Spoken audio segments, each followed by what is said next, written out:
Good evening, everyone. For those of you who don't know me, I'm Sue Swope, and I'm one of the clinical research managers for Project Baseline here at Stanford. I want to welcome you and thank you all for joining us this evening in Project Baseline's Winter Science Lecture. I guess it's not truly winter on the calendar, but it sure feels that way today, and it's supposed to get down to 31 degrees, so I think we can call it winter.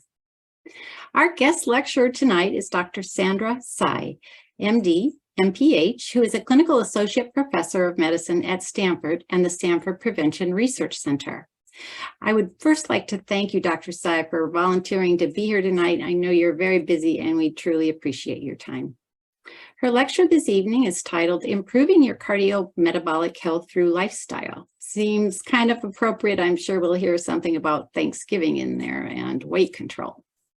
Dr. Tsai earned her medical degree from the University of Texas Southwestern Medical School in Dallas and her master's degree in public health at the University of California, Berkeley. She completed a residency in internal medicine at Texas Southwestern and a postdoctoral fellowship in cardiovascular disease prevention at the Stanford Prevention Research Center.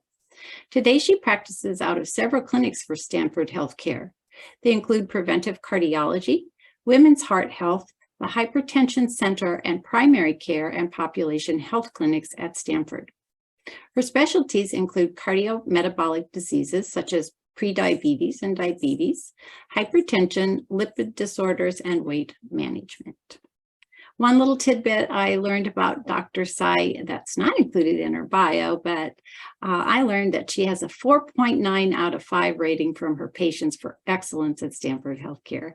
And there are many, many happy and glowing patients on the Stanford website who praise you, Dr. Tsai. So thank you again for being here. With that, I think we can start our lecture tonight. Can you tell us, Dr. Tsai, what exactly is cardiometabolic disease and why is studying this disease so important? And also, is cardiometabolic disease the same thing we used to call as syndrome X or metabolic syndrome? Thanks again. I'll hand you over the mic.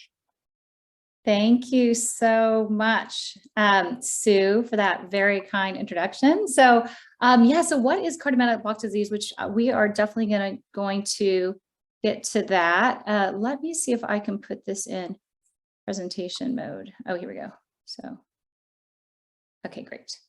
So I actually don't know how to change the Sue, just to make sure, are you seeing the slide properly? Yes. Okay, perfect. Okay, great. So what is cardiometabolic disease? Is it metabolic syndrome? So I would say that the short answer is that metabolic syndrome is definitely part of cardiometabolic disease, but I think that now we think about cardiometabolic disease as a larger entity. And so we'll definitely get into that. Okay, so I'm going to talk about improving your cardiometabolic health through a healthy lifestyle. And I have a few questions peppered in through the talk just to kind of keep people engaged. And for the first question, I would love to know a little bit about the audience. So this first question is just to let me know whether or not you've had any of these different conditions. So we'll just take a few seconds to do that.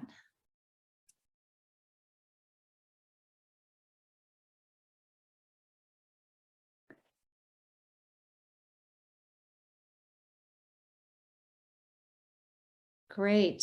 Okay, well, it's great to see that there's not a lot of cardiovascular disease in this, which is great. But some of the things that we commonly see are hypertension and elevated glucose, prediabetes and diabetes, cholesterol problems, fatty liver in 24%. So okay, great. Oh, sorry, can people see the results? Yes, I can see them. Okay, good. Okay, great. Okay, so we'll move on to the next one. So the goals of the talk are to define what cardiometabolic disease is and to really help you understand that it's not just one entity, but it's really a spectrum. It's a continuum, and there's many different kind of conditions that are considered cardiometabolic disease, and how lifestyle can play a really significant role in improving your health. So let's talk a little bit more about what it is. It is, broadly speaking, conditions that increase your risk for diabetes and cardiovascular disease. So what is cardiovascular disease? It includes several different things. I think the things that most people think of would be heart disease or coronary artery disease, stroke, also known as cerebral vascular disease. So this is when you have arterial disease of the brain arteries. And then peripheral arterial disease is anytime you have disease of any arterial bed, it's the heart, the brain. You can certainly have in other arterial beds, such as your extremities. And we usually think of it as in people's legs. And one of the biggest risk factors for people who have peripheral arterial disease is actually heart attacks, because if they have peripheral arterial disease, they likely, or they're very high risk for having coronary artery disease as well. Hypertension is another cardiovascular disease, and heart failure. There's several different types of heart failure, but one of them is due to coronary artery disease. And I wanted to, Sue had brought up metabolic syndrome, and so I wanted to talk about this. So metabolic syndrome, to meet the definition of having metabolic syndrome, we think of it as meeting one of these 5 things, or sorry, not one, 3. So meeting 3, any of the 3 of these 5 things. So the first one is visceral obesity. So this is really having intra-abdominal fat, and we can tell really through waist circumference. So we would like women's waist circumference to be less than 35 inches and men less than 40. Insulin resistance, normally we can detect insulin resistance. One of the first signs might be an elevated fasting glucose. And another thing that we see in metabolic syndrome is low HDL, which is your low good cholesterol. Hypertension, sometimes people don't meet the definition for hypertension necessarily. They'll just have elevated blood pressure. It's not normal. High triglycerides, we'll start to see abnormal lipids.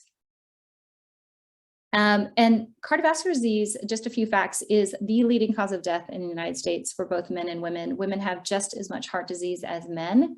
They just tend to, on average, have it a decade later than men. Diabetes is very prevalent in Americans. 1 in 10 Americans have diabetes, and prediabetes is even more prevalent. 1 in 3 Americans have prediabetes. So before I get started about how lifestyle can change your cardiometabolic health, I wanted to talk about a success story of a patient, a real patient of mine who really was able to do this. So she's a 45-year-old woman, Mexican ancestry. And when she first came to me in the Preventive Cardiology clinic, she was 221 pounds. She had hypertension, prediabetes, which is the precursor to diabetes. You don't quite meet the glucose metric for diabetes, but they definitely have elevated glucoses, abnormal lipids. And I worked with her for a couple of years to try and improve these risk factors. And finally, I started to talk with her about starting a medication to lower her cholesterol. I started talking to her about a statin. And then she stopped coming to see me entirely. So I literally did not see, she did not come back to see me for 2 years. And by the time, and during those 2 years, when she finally came back to see me, she told me that she had changed her eating pattern. She was now vegan. She was fasting on a regular basis once a week, and she was exercising regularly. And over 2 years, she lost 86 pounds. And I redid all of her labs, and her lipids, her glucose, and her blood pressure were completely normal. And it really hit home how you can, if with enough motivation, she's very, very motivated. And this is not easy to do, but it just goes to show you how impactful these lifestyle changes really can be. So let's talk about how cardiometabolic disorders start. So we should first start about talking about insulin. So insulin is a peptide hormone that was discovered about 100 years ago, and it's secreted through by cells called beta islet cells in your pancreas, which is the organ in the middle of your body. And we know of insulin because it regulates your blood glucose levels. So that's what it's really known for. But it actually exerts a very strong control over your lipid metabolism also. And what normally happens in a healthy individual is you eat food, it gets broken down to glucose, absorbed into your bloodstream. In response, your pancreas secretes insulin, and it sends the insulin to these organs, your peripheral tissues, to be used either for energy by your muscle or stored by your liver. So that's what a healthy person would, that's how it functions. For people who develop a condition called insulin resistance, we start to see a lot of dysfunction in the insulin and also a lot of sequela from having that. So what happens is you eat food, the glucose is absorbed into your bloodstream. In response, insulin is secreted. Because of insulin resistance, a lot more insulin has to be secreted by the pancreas in order to overcome the insulin resistance of these peripheral tissues. So a lot more insulin is going to them and less glucose is going to them. Over time, as insulin resistance progresses, beta islet cells really can't keep up with the insulin demands because it's a compensatory effect of increasing the insulin secretion. And at some point, the pancreas can't really keep up, and people will develop, we'll see less and less glucose being moved out of the bloodstream and remaining in the blood vessel. And then we start seeing glucose levels rise. We can also see insulin resistance skin changes. So insulin resistance has an effect on skin cells.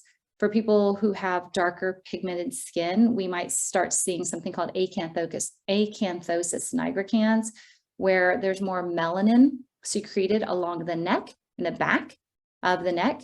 And the other thing that insulin resistance does, it changes the keratinocytes. And so we start to see a lot of skin tags forming on people's necks as well. And so that sometimes can be the first indication that someone has insulin resistance.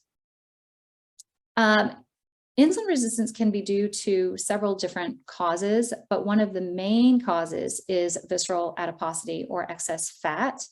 And when we think about weight gain, there's two main types that people gain weight. There's the gynoid, which is also known as the pear shape, where people are gaining, and this is mostly female, it's in the hips and the thighs and upper body, which is android, we call it android or the apple, where they're really gaining all of the weight in the middle. And this form of weight gain is more dangerous.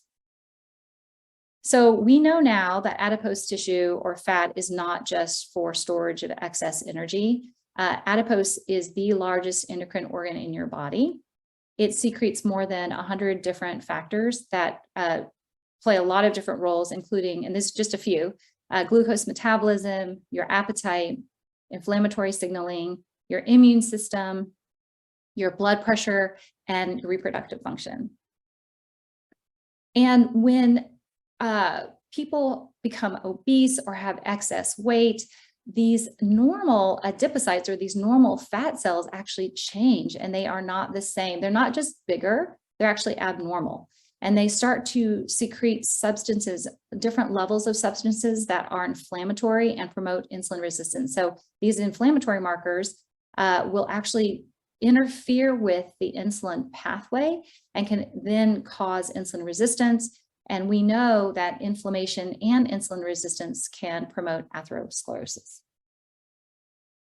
Insulin resistance is also related to fatty liver, and fatty liver is not a benign disorder. It actually can really progress to very severe forms of liver disease, as you see here. Healthy liver, this is considered fatty liver, and it can continue progressing until it's cirrhosis and then even cancer. And fatty liver affects about a third of Americans, and we can detect it on liver ultrasound because the liver will what we call echogenic. When we take an ultrasound to the liver and there's a lot of fat, it reflects back white. And when fatty liver progresses in a portion of people, so 5% of Americans are affected by a more severe form, where it's not only the fatty liver, but there's a lot of inflammation. So we call that steatohepatitis. And we detect this because we start to see elevations in liver enzymes. And we actually see a very specific pattern of how the liver enzymes will elevate. And that gives us an idea or suspicion that someone might have fatty liver, and then we may confirm it on an ultrasound. And why does fatty liver develop? Well, so one of the main theories is that insulin resistance plays a key role in fat accumulation inside the liver. So these fat cells, or adipocytes, they're always secreting free fatty acids, and these free fatty acids do get deposited into the liver. And also, if we eat foods that are made of fructose and saturated fat, and fructose comes from usually sugar sweetened substances, table sugar, sugar-sweetened beverages, and saturated fat, they get converted to triglycerides, and those also get moved into the liver. And in cardiometabolic diseases, anytime someone has any type of cardiometabolic disease or disorder, it definitely tells us that they have evidence of insulin resistance. And the reason why I think this is really important for people to understand is because, yes, we can treat each of these different problems, but the root cause is insulin resistance. And this is really what we need to make sure you understand, because insulin resistance, there's several things that you can really do to improve your insulin resistance. So we may see things like elevated blood pressure, your abnormal lipids, your fasting glucose is high, and elevated liver function tests. Insulin resistance can, it's part of the metabolic syndrome. For people who things don't improve, they can develop prediabetes, diabetes, and ultimately cardiovascular disease. And insulin resistance is an inflammatory state, and we know that inflammation plays a key role in the development of atherosclerosis. And inflammation in general is a normal process. It's a process by which our body's immune system, which consists of our many different types of white cells and other substances, it's activated to fight an infection. So that's what it's meant to do. And we know that inflammation actually plays a key role in creating these risk factors and linking them and causing atherosclerosis to happen. And this is just a picture of what it looks like is a monocyte. So in an inflammatory condition, a monocyte, which is your white cell, gets recruited into the tissues. And so this is your artery here. So monocytes, this is your blood. And so this is a permeable, your lining is permeable. So these monocytes move in and out. So it moves into the tissue and it gets recruited as a macrophage. So these macrophages actually see this cholesterol. If you have high cholesterol, and it comes in also into your tissues, and it actually takes up the LDL cholesterol and forms something called a foam cell. And these foam cells play an important role in plaque development. So you can start seeing here, like there's plaque, there's a bump that's starting to develop underneath here. And that's sort of these foam cells plays a role in creating that. Okay, so now let's talk about arterial plaque. So this is the next question. So arterial plaque develops in a person's teenage years. True, false, or I don't know?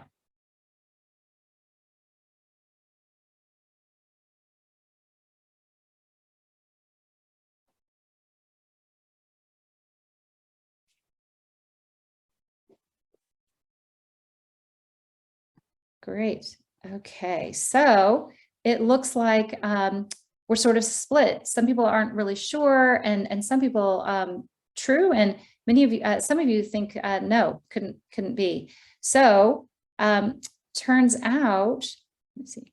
Here we go. Okay, so it turns out it's true. So if we actually look, it is true that these fatty streaks start to develop as young as the first decade of life in certain people. So this is the timeline sort of in green on the right-hand side, and this is the stages of a plaque. So you can see it starts out like in their first decade of life, it may start out as fatty streak. And if things continue to progress and mature, these plaques mature, in the fourth decade, these plaques can rupture and actually create a thrombus and then a heart attack. And so it's important to know this just because we certainly don't want to be thinking about cardiovascular disease prevention in our fourth decade of life. We really want to be thinking about it early. So what are the factors that cause cardiometabolic problems? Two main factors. One, US adults are not moving enough.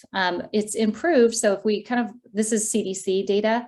So if we look in urban areas and rural areas over time, more Americans are meeting the federal physical activity guidelines in the urban areas, but still less than a quarter are getting enough physical activity. And what do we mean by enough? So really it is both aerobic and muscle strengthening. So a lot of times what I have noticed is people will, it's easier for people, I think, to do the aerobic if they're going to do any and sort of forget about this, but really both of these are extremely important. And the second one is just a diet that is full or has a lot of processed foods in them, saturated fat, sweet, fructose, artificial things, that sort of thing. So those are probably two main things, and is really the physical activity and the diet. So now we're gonna shift to just talk about, well, how can we use lifestyle to really reverse these cardiometabolic problems that we see? So I like this study a lot because it illustrates nicely how every cardiovascular health metric that we can get into the ideal range makes a difference in terms of our risk for having long-term cardiovascular disease. So this is from the ERIC study. This is a cohort study like the one that you are in, a prospective study. These folks were at the beginning of the study, had no evidence of cardiovascular disease, and they were followed for 20 years. They took lots of nutrition surveys, and this study looked at these different health metrics and broke them down into poor, intermediate, and ideal. So just to give you an example of what ideal would be, ideal for smoking would be not smoking, poor would be smoking, and et cetera. So physical activity, if they met the guidelines, it'd be good, excellent or ideal, et cetera. And what they found was that this is the cumulative incidence of cardiovascular disease, and this is the follow-up over 20 years. And this is each health metric that is in the ideal range. So if you see here, for participants who had none of those health metrics in the ideal range, they had the highest cumulative incidence of cardiovascular disease. But for every subsequent health metric that they got into the ideal range, the lower and lower the cardiovascular risk became. So that, I think, is just illustrates it very nicely. So let's talk first about physical activity. So the physical activity guidelines, and these guidelines were just updated in 2018. It's still at least 150 minutes a week of moderate intensity activity and 2 days a week of muscle strengthening. So this is really resistance training with bands, weights, body, total body. It's the major muscle groups of your body. So typically it will take you about 20 minutes to do that 2 times a week. And there is more benefit with higher minutes per week and also with more vigorous activity. And so we have a lot of evidence. It's largely observational epidemiologic data that shows that exercise is associated with a 30 to 40% lower cardiovascular disease risk. And this is, I think this also is this illustrates how strong of an effect exercise has on lowering your risk, because this is on par with what medications can do in terms of lowering your risk. And that's how powerful exercise is. So there's an inverse relationship between physical activity and coronary heart disease and cardiovascular risk. With moderate intensity, with vigorous intensity, you see more of a reduced risk, but certainly moderate intensity will reduce your risk. And even without weight loss, exercise will improve your blood pressure. I also wanted to point out and really stress how important exercise is for improving insulin sensitivity. And this graph, I think, illustrates it very, very nicely. So this on the y-axis is your insulin secretion, the amount that your pancreas has to secrete in terms of insulin. And this is insulin sensitivity. So as your insulin is becoming more sensitive, you don't have to secrete as much insulin. So in a normal person, this is what their curve would look like.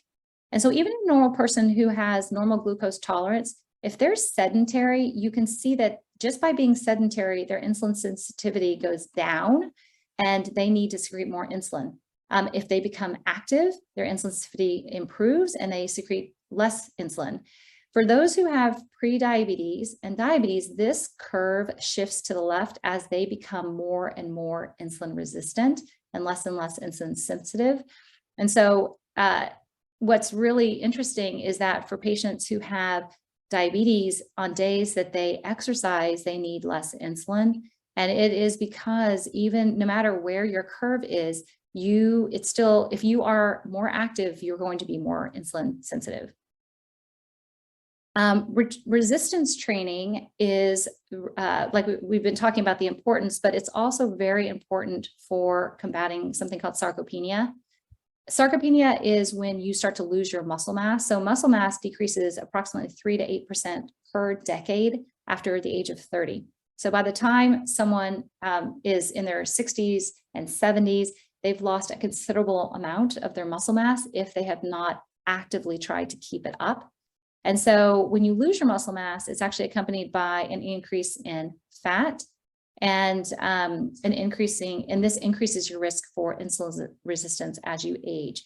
So as you're losing fat, your metabolism is getting worse over time. And so for people, just as they're aging, if they don't change much, or if they're not really trying to build up their muscle mass, we see them develop prediabetes.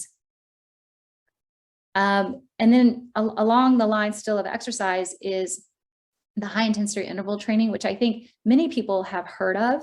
And I usually recommend high intensity interval training for people who are already at a certain level of exercise and they want to get even some additional benefit from their exercise. So really building in some vigorous activity to your exercise will give you some additional benefits. So it's defined as bouts of high intensity exercise alternating with brief time of rest or lower intensity. And it can really be any type of exercise. It can be rowing, cycling, walking, running. It can be really anything. It's just the key is that it has bouts of high intensity alternating with lower intensity. It has been shown to induce greater cardiometabolic fitness more than moderate intensity continuous training. And it's also been shown to improve your insulin resistance, so again, much more than moderate intensity continuous. And it reduces your cardiovascular risk. It's also been shown to. The other thing we forget to tell people about is we forget to tell them about sitting. And it's very important that we understand the harms of sitting for too long. So adults spend more than 7 hours a day on sedentary activities. And sitting worsens our cardiometabolic risk profiles, just sort of like we looked at on that insulin sensitivity curve. If we sit, we become less insulin sensitive. It's really even more deleterious for those who don't exercise. So if they don't exercise and they sit a lot, it's worse for them.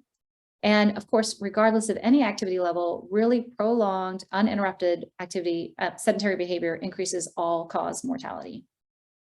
So this is a very easy way to understand this. So this is a graph from the new updated guidelines and shows the relationship of daily sitting time and moderate to vigorous physical activity.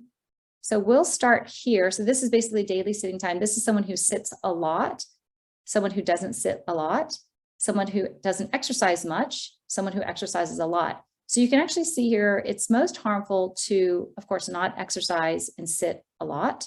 And it's most helpful to not sit a lot and exercise a lot. But if you look here in this corner, you actually see that for people who exercise a lot, even if they sit a lot, even if they exercise a lot, exercise doesn't fully take away all the harms. You can actually see here that this is also sitting by itself is very harmful, and this cannot completely offset, physical activity cannot completely offset that.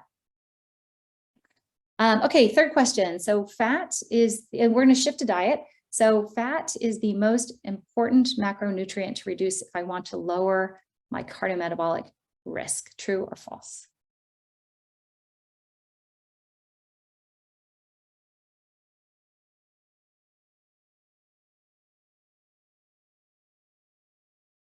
Great. Okay, let me see, share. Okay. Oh, can you see that, Sue? Yeah, I can see it. Fine. Oh, good. Okay, good. Because it says there was an error message on my side. So it's pretty split. And I think this question is hard because fat, there's many different types of fat. And so I think that is why probably this is split. And when we think about this, one of the macronutrients that we really need to reduce is, especially if we're trying to counteract insulin resistance, is really going to focus on our processed carbohydrate intake. Okay, so diet does matter. There's a lot of evidence pointing towards plant-based eating patterns. But these two eating patterns are also, both of them are plant-based, but they're very different. So this one is full of veggies, fruits, whole grains, legumes, beans, and nuts, while this one's it's still vegetarian, but it's refined carbohydrates and sugars. And so sometimes I do have patients who are vegetarian, but they struggle to know what to eat. And so they will default to eating a lot of processed carbs. And that's actually not going to be the preference. That is not going to be healthier for them. So in terms of thinking about plant-based eating patterns, and we really want people to think about eating dietary patterns as opposed to specific foods, really thinking about what your pattern is going to look like. And sometimes people, I think, they'll stray away, or they won't start, or they won't even start considering a plant-based eating pattern because they think that it's really means it's going to be super restrictive. And the thing is, among all of these different plant-based eating patterns, the thing they have in common are plants. But they do have, some are more restrictive and some are less restrictive. So vegan is the most restrictive: no eggs, dairy, beef, chicken, or fish.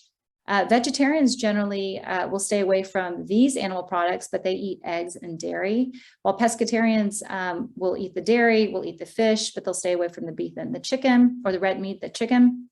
And then semi-vegetarians eat a little of everything, largely focused on these three items, but they still eat these. And focusing on a dietary pattern that is plant-based will allow you more flexibility. You can certainly customize it, but any diet that is going to be focused on making sure that you're getting enough plants in your diet is going to be good for you, or better for you.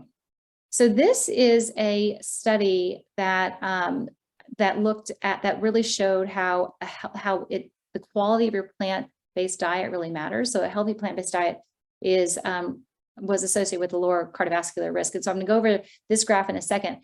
But just to tell you a little bit about this study, this study included 3 very large prospective cohort studies that included over 200,000 participants.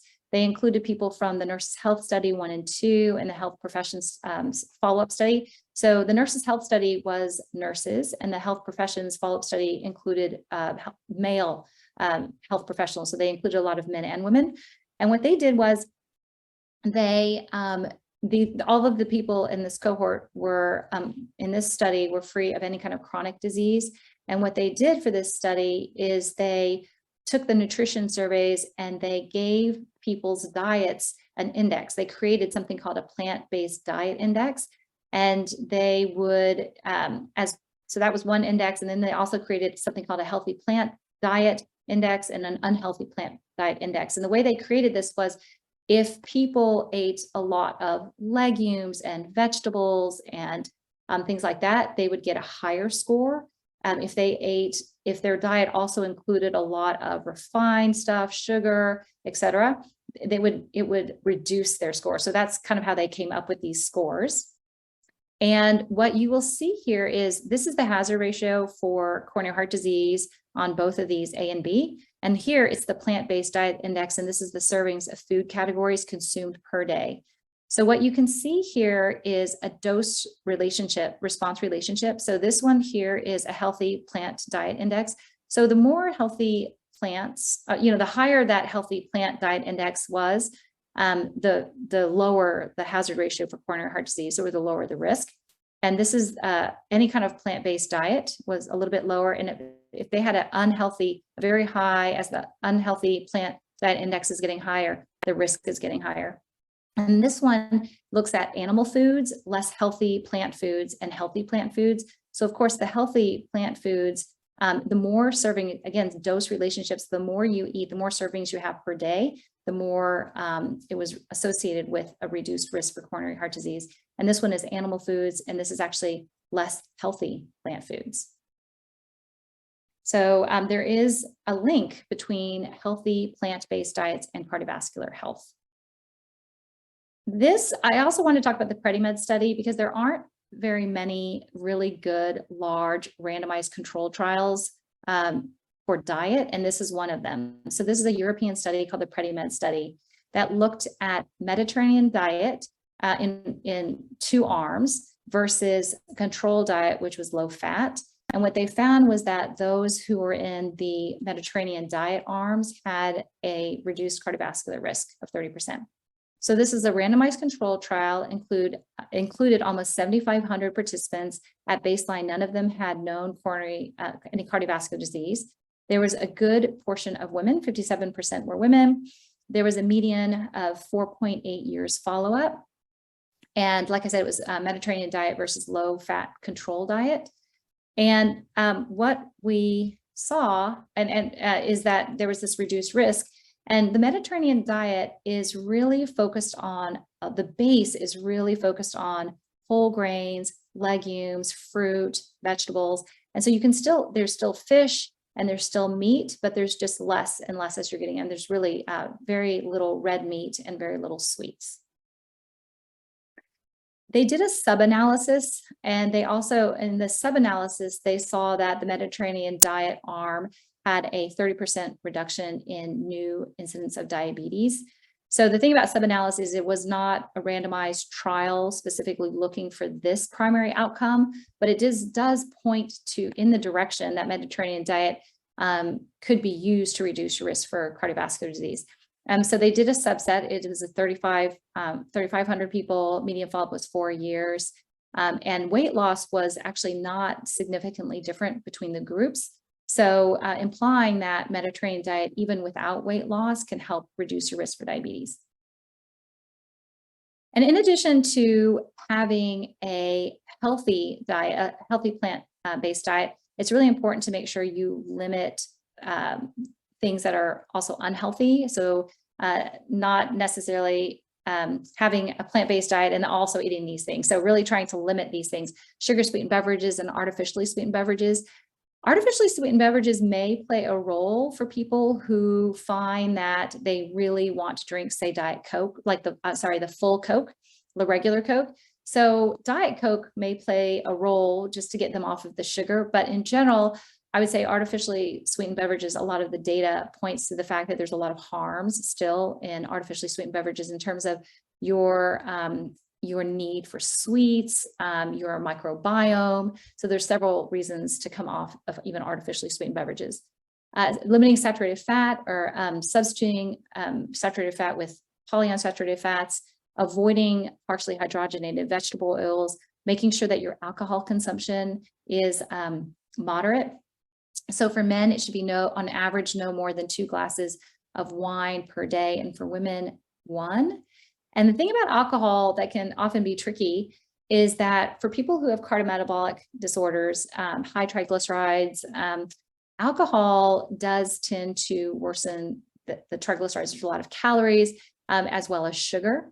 And so I certainly don't ever ask anyone to start drinking alcohol if they're not already, but I think that it is one of those things where you really have to see maybe 2 is too much for you also. So just kind of keeping that in mind. Sodium reduction if you have hypertension and cholesterol. So I get this question a lot. What should we do about dietary cholesterol? So cholesterol is in foods such as eggs and shellfish, and dietary cholesterol does not appear to impact your total cholesterol or your LDL as much as saturated fat. So I definitely like for people to focus on reducing saturated fat, which is in all of your animal products, your other ones like dairy and cheese and your meats. And so I like for people to really work on saturated fat reduction because that has the biggest impact. And so things like eggs and shellfish certainly can be part of a healthy diet as long as your cholesterol and other factors are within normal. So I also get a lot of questions about when to eat. And so I wanted to spend some time talking about intermittent fasting, which has become very popular. And some people are wondering, is it really just a fad?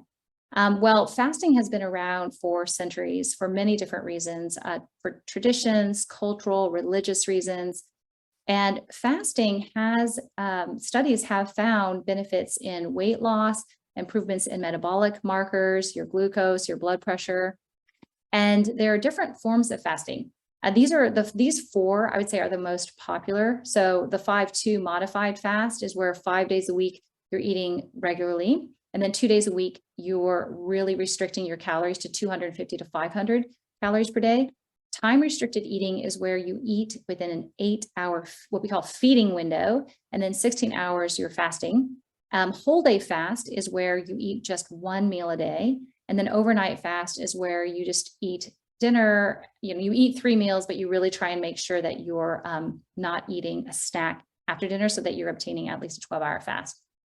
And so for people who have never fasted before, but are interested in seeing how fasting may affect their metabolism, I definitely recommend that you work with a dietitian or your primary care provider or somebody, work with someone, because the thing I worry about with fasting is sometimes people will not drink enough water because there's definitely food in your water. And so sometimes people become dehydrated. So, and also I'm afraid that people will not get the proper nutrients, or they'll become, their diet will become actually nutrient poor. So it's important, I think, if you're going to do this, to be sure that you're doing it in a healthy way. And then in terms of how fasting might be linked with our metabolism, it's hypothesized that it can affect, it can have, these mediators. So like it can affect the gut microbiome, your circadian clocks, and even your life factors that can then affect your metabolic regulation, and then determine whether or not you have obesity, diabetes, or cardiovascular disease. And the interesting thing about circadian clocks is that centrally and peripherally, every part of us has a circadian rhythm. Your gut microbiome has a circadian rhythm. And so when we eat outside our circadian rhythms, we are more likely to cause dysregulation. So if someone is eating really, really late at night, studies have found that they have higher postprandial or after meal glucoses. Like your body is just not able to bring that glucose down as well as if you ate it during the day. So so fasting can really affect the function of your clocks, your microbiome, and it can even affect your lifestyle factors. Sometimes people who fast, they sleep better, they feel better, and so it can affect this. And then fasting does have an effect on your insulin. For people who are fasting, when you are fasting, you are not secreting insulin. So your insulin levels during the fasting state are low. And if you have a period of time where your insulin levels are low, that actually helps your metabolism. So, and it sort of helps, especially if it's dysregulated, will help that.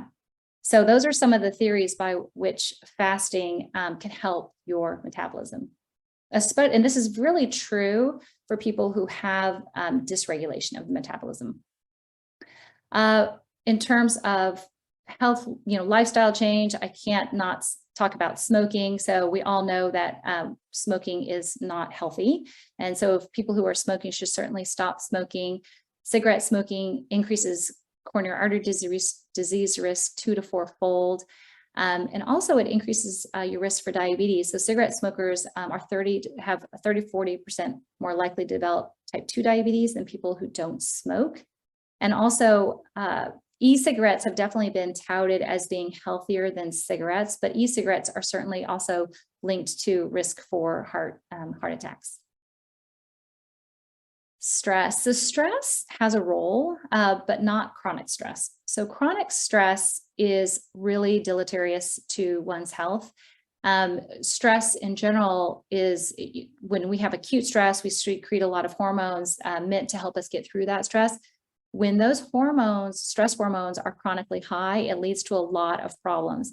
So it can lead to increased blood pressure, heart rate, abnormally high blood glucose levels, and over time it can lead to cancer and diabetes and heart disease.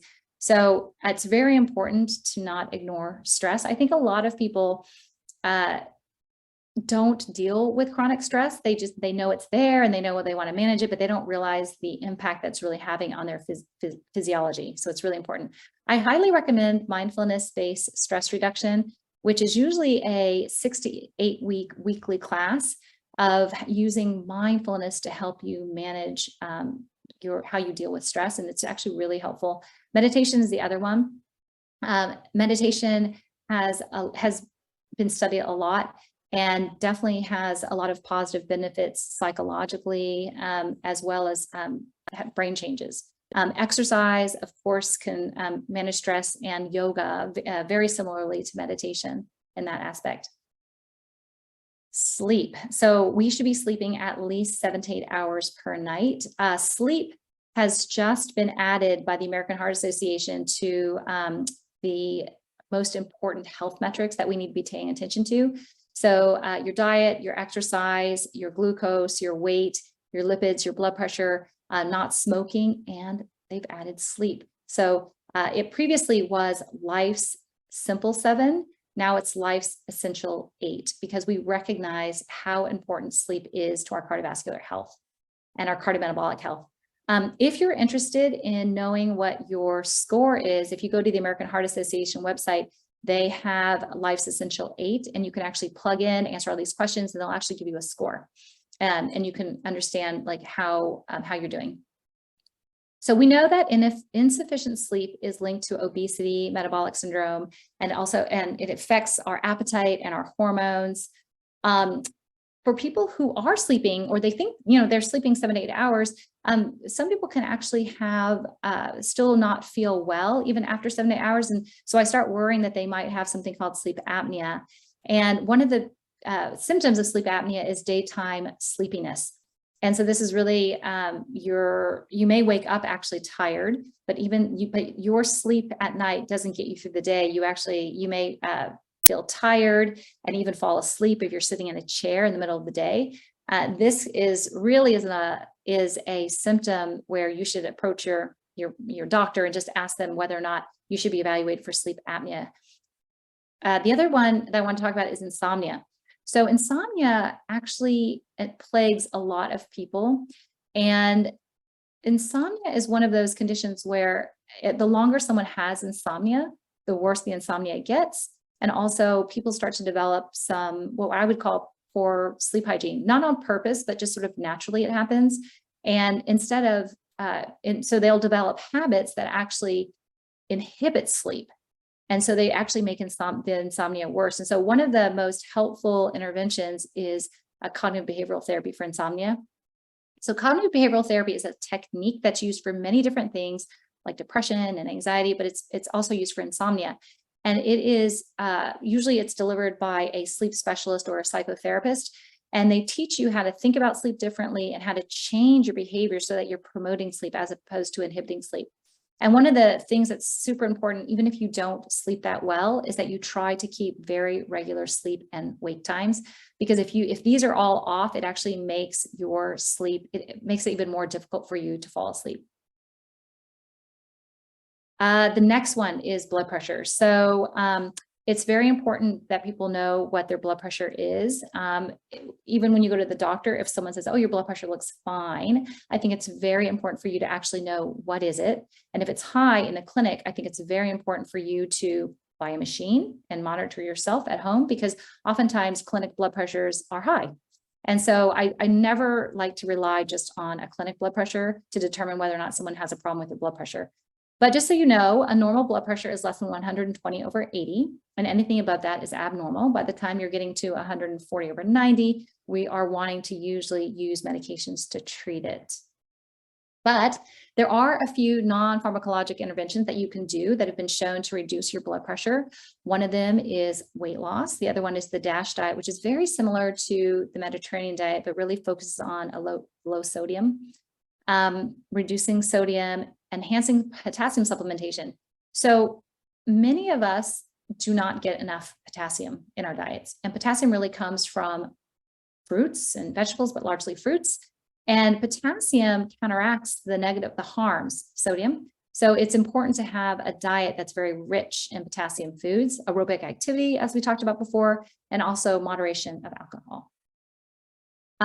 In addition, another thing that I wanted to point out is I try not to, in everybody, focus on weight loss, but for those who have any kind of cardiometabolic disease, weight loss is important.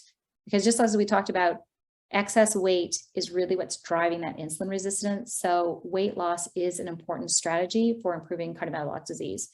And we can tell if someone has cardiometabolic disease mainly just because of their waist circumference. And so we want them to at least lose 5 to 10% from the baseline, and that actually makes a very impactful change.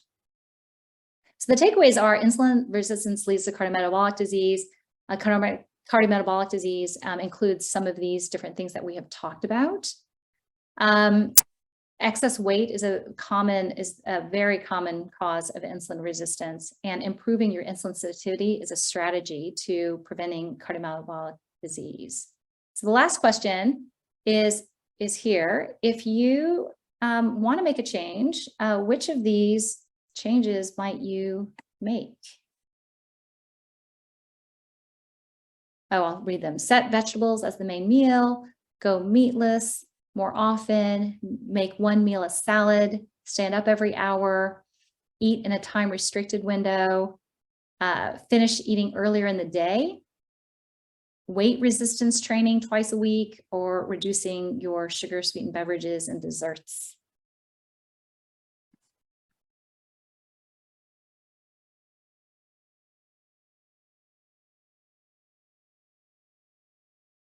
Great. Okay, good.